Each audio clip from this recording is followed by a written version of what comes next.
With fine brushes and natural pigments, he spent his nights painting tiny flowers, cranes, and moonlit branches onto handmade hanafuda cards. He wasn't chasing fortune or fame. He wasn't building an empire. He was simply creating beauty. But those delicate brushstrokes would become the first seeds of a global entertainment revolution. When Japan lifted its ban on card games, Fusajiro saw an opportunity no one else did. His cards felt different, alive, personal, filled with spirit, and they spread across Kyoto like wildfire.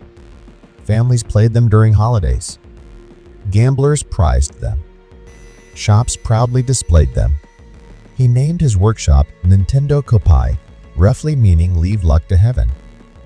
He did the work. He let fate handle the rest. As demand exploded, Fusajiro expanded, hiring apprentices and growing Nintendo into Japan's most respected card maker. But time moved on, and the company eventually passed to his son-in-law, Fusajiro Yamauchi, who maintained its quality through the changing tides of modern Japan. Then came the turning point. In 1949, 22-year-old Hiroshi Yamauchi took over the company. Young, bold, and feared by many of his elders, he modernized Nintendo with ruthless efficiency.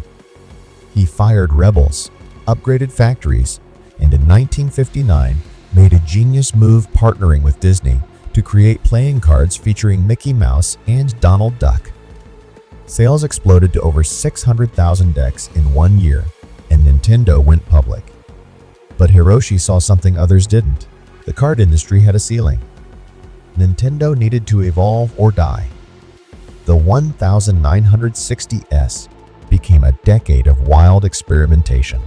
Nintendo tried Taxis, Love Hotels, Instant Rice, every one of them failed. But failure only sharpened Hiroshi's instincts. Then hope arrived from the unlikeliest place, an engineer named Gunpei Yokoi, tinkering with a homemade toy in a factory corner. Hiroshi saw potential. The result was the Ultra Hand, a goofy extendable grabber that sold over 1.2 million units and launched Nintendo into the toy business. That success opened the door to something bigger, electronic entertainment.